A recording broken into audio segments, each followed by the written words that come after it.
নমস্কার, আমি সুজাতা চ্যানেলে আপনাদের সকলকে স্বাগত। আজ আমি আপনাদের সাথে দুধ শুক্তো রেসিপি শেয়ার করে দেখাবো। তার জন্য আমার এখানে কতগুলো সবজি কেটে নিয়েছি। এখানে ডাঁটা নিয়েছি, সজনে ডাঁটা 5-6টা। এখানে একটা কাঁচা কলা কুচিয়ে নিয়েছি। এখানে 2টো উচ্ছে চিড়ে কুচিয়ে নিয়েছি।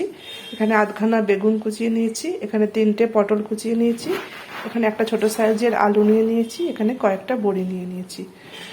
আমি প্রথমে বড়ি, উচ্ছে, পটল এবং বেগুন ভেজে তুলে নেব। আর আমার যা লাগছে তা হলো, আমি এখানে 1 চামচ পোস্ত, 1 চামচ সর্ষে, 2টো ছোটো ছোটো আদার টুকরো এবং একটা কাঁচা লঙ্কা জলে ভিজিয়ে রেখেছি। এটা আমি পেস্ট করে নেব। অল্প একটু দুধ লাগছে। দুধ এবং জল মিক্সড করে আমি রান্নাটা বানাবো। এখানে আমি একটু নারকেল পাউডার নিয়েছি, এটা আমি জলে মিশিয়ে অ্যাড করব। ফোড়নের জন্য আমি ইউজ করছি একটা শুকনো লঙ্কা, একটা তেজপাতা, একটু 5 ফোড়ন, এবং এখানে নিয়েছি পরিমাণ মতো নুন এবং অল্প একটু হলুদ। ব্যাস, এই কটা ইনগ্রেডিয়েন্টসে আমার রান্না হয়ে যাবে। আর একটা আমি এখানে শুক্তো মশলা নিয়েছি, যেটা আমি লাস্টে নামাবার সময় একটু ঘি ও শুক্তো মশলাটা দিয়ে নামাবো। দেখুন, এখানে আমি উচ্ছে, পটল, বেগুন, বড়ি এবং আলু সব কিছু ভেজে নিয়েছি। এবার আমি রান্নাটা শুরু করব। কড়াইয়ে সরষের তেল গরম করে নিয়েছি। এবার আমি ফোড়নটা দিয়ে দেব।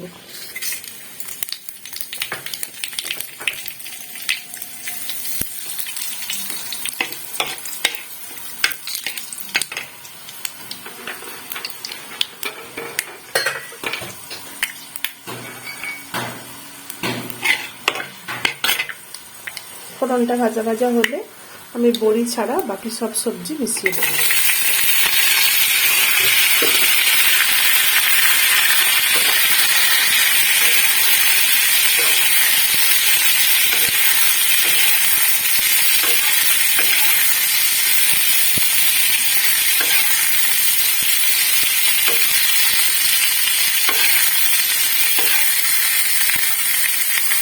নুন ও হলুদটা অ্যাড করে দেবো।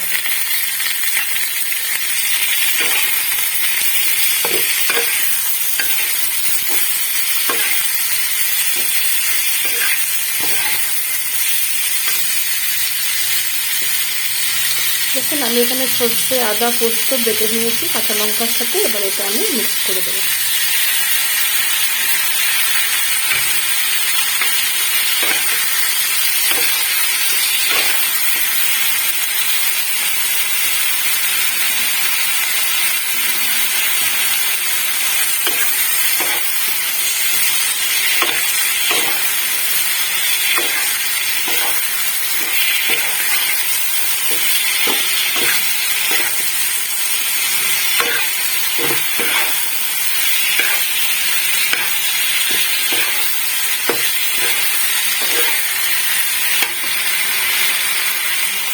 যে নারকেল পাউডারটা জলে ভিজিয়ে রেখেছিলাম সেটা অ্যাড করে দেবো।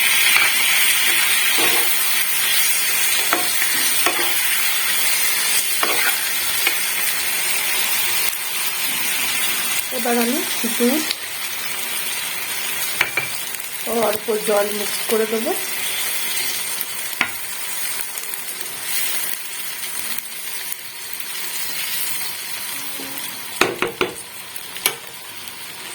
এবার আমি ঢাকা দিয়ে সবজিগুলো বয়েল করতে দেবো। দেখুন, এখানে আমার ভেজিটেবলগুলো প্রায় সেদ্ধ হয়ে এসেছে। এবার আমি বড়িটা অ্যাড করে দেবো। মিনিট 15-20 পরে ঢাকাটা খুলেছি। দেখুন, বড়িটা দিয়ে আমি ঢাকা দিয়ে দিয়েছিলাম। 5 মিনিট পরে ঢাকাটা খুলছি। আমার বড়িগুলোও সেদ্ধ হয়ে এসেছে। এবার আমি চিনির বদলে একটু 1 চামচ মতো জাগেরি পাউডার ইউজ করছি এখানে।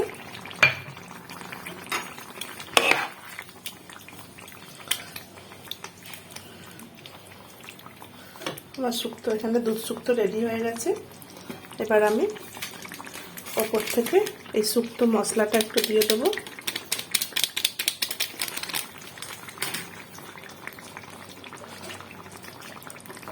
এবং একটু ঘি অ্যাড করে দেবো।